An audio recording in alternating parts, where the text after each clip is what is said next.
はい、こちら DC 換気扇のご紹介をさせていただきます。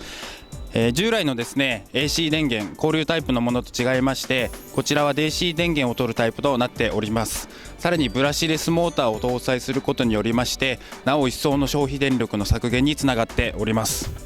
でこちらの三菱さんの器具なんですが、サニタリー用で19種類、事務所用で15種類、台所用で5種類の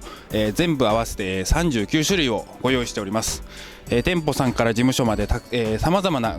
用途に使えますので、消費電力の削減にいかがでしょうか。